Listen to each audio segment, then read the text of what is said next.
Hello! അങ്ങനെ മൗനരാഗം പുതിയ പ്രൊമോയിൽ എന്തൊക്കെയാണ് എല്ലാവരും ചർച്ചയിലാണ്. കിരണിനെയും രതീഷിനെയും എല്ലാവരും എങ്ങനെ രക്ഷിക്കും എന്നുള്ളൊരു ചർച്ചയിൽ തന്നെയാട്ടോ.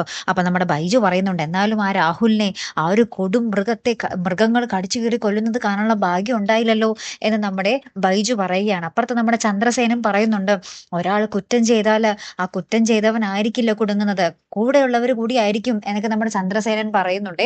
പിന്നീട് അപ്പുറത്ത് നമ്മുടെ കല്യാണിയുടെ അച്ഛൻ പ്രകാശം പറയുന്നുണ്ട്, കിരണിന് വേണ്ടി ഞാൻ ആ കേസ് ഏറ്റെടുത്താനെ എന്ന് നമ്മുടെ നവീൻ വക്കീലിനോട് പറയുകയാണ്. അപ്പൊ നവീൻ വക്കീൽ പറയുന്നുണ്ട്, കിരൺ ഒരു കാരണവശാലും താൻ കുറ്റം ചെയ്തു എന്ന് കോടതിയിൽ പറയരുത്. എന്നാൽ മാത്രമേ നമുക്ക് രക്ഷയുള്ളൂ.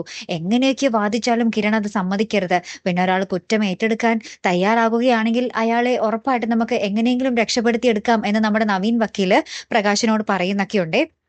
ലാസ്റ്റ് കോടതിയിലെ ഈ ഒരു വാഗ്വാദങ്ങളൊക്കെ ആട്ടോ നമുക്ക് കാണുവാൻ സാധിക്കുന്നത്. അപ്പൊ നവീൻ വക്കീൽ ഭയങ്കരമായിട്ട് കിടന്ന് വാദിക്കുന്നുണ്ട്. അപ്പൊ കിരണും രതീഷും വേലും ഒക്കെ ആകപ്പാടെ ഒരു വെപ്രാളത്തിലൊക്കെ നിൽക്കുന്നുണ്ട്. എന്താകും വിധി എന്നറിയാൻ വേണ്ടി കേട്ടോ. കാത്തിരിക്കാം. അപ്പൊ അടുത്തൊരു വീഡിയോയുമായി വരുന്നത് വരയ്ക്കും ഗുഡ് ബൈ.